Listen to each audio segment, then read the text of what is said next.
Hi everyone, welcome to Cooking with Artists. My name is Mina Stone. I'm the chef and owner of Mina's restaurant at MoMA PS1. I wanted to interview different artists and have them share something personal about cooking and food from their world. My hope is that it shines a light on the essence of who they are, their work, and hopefully who we are as a society.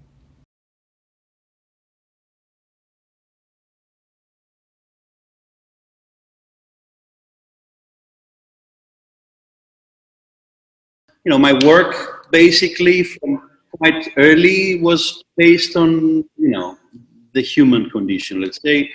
And I work with many, medium like video works. I do paintings lately, sculpturing sometimes, installation. I mean, it's really depends on the project that I work with and how that would be developed through like my process. It's like identity. It's about shape, the shape of the body, the shape of a fantasy. Let's say, all these things that concern us and help us understand ourselves and others, pretty much.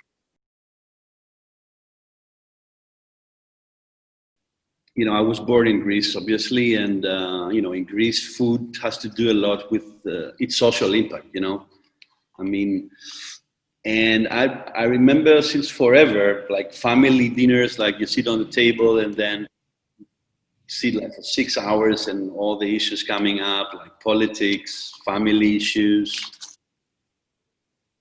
So for me, thinking about food in general, it's very, very much connected with this ritual structure that you get to know the other person, better, and you have to listen about the problems and or about issues that they are like concerned with. And I would say it's food and discussion, like talking to each other.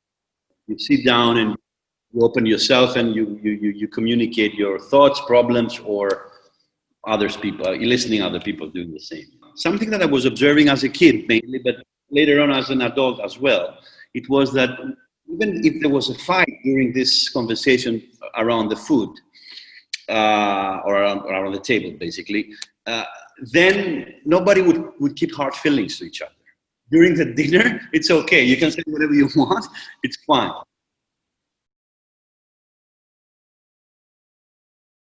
There's another thing that for me was very interesting with, concerning food and the food situation, like preparing it or eating it. It's like this kind of strange tempo that you're getting into. It's a tempo that, usually it's not like your everyday thing, and it's not like your usual way of doing things. But then you get absorbed in this kind of tempo, and then that helps a lot. It gives you time, it gives you a specific rhythm, and I found that very interesting also. And this is also something that I relate with my work and food as well. This kind of specific tempo that you need to prepare something that later on you're going to address to somebody else. It's like when you go to, like, even like preparing the thing in some point, like even going to the grocery to pick up the correct materials, then go to cook it, prepare it. Then you have always in your mind that this will be like addressed to somebody, either to eat it or to see it. This is like a very interesting tempo that difference, but also creates this kind of, it's like preparing yourself for. And I remember there's a specific thing that I learned how to do, also from my mom, but also from my grandma, and it was something that I was loving to eat big time. And I was getting interested, like, what's that, mom? Like, come on, let's be honest here. What do you do? It's like you cook lamb, basically like a lamb leg with potatoes, put it on the oven. It comes out and it's like one thing altogether. It's so tasty. Oh my God.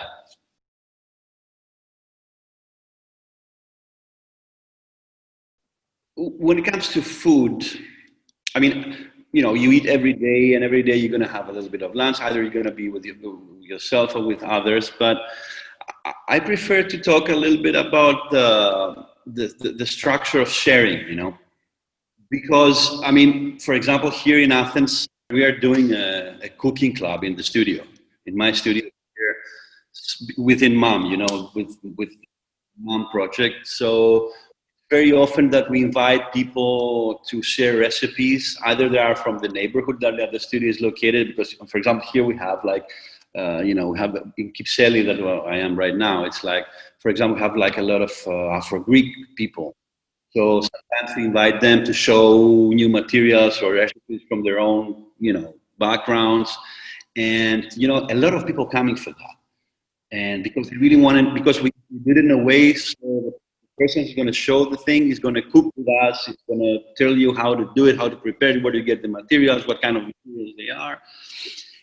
So it's about sharing information.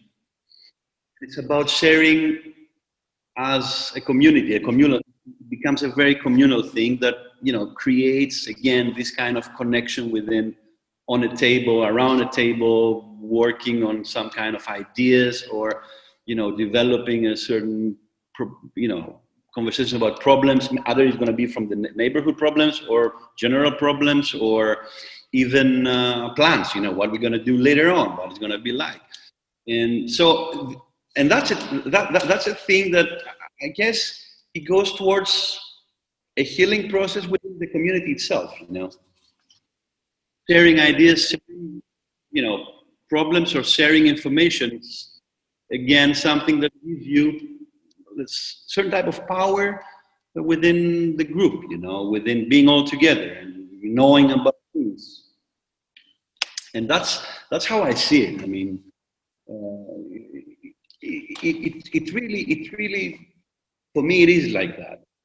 Food, that, and also within the studio crew, somebody will cook one day, and we're gonna sit all together, regardless what kind of work there is to be done, just to sit down and talk, reflect on the past weeks or past days, or So it's always like this. And it could be like a very complicated food to make, or it could be just, I don't know, like a toast or a sandwich. It doesn't matter. What it matters is like that, sitting all together, sharing it, and doing the thing. Do this kind of connected like that.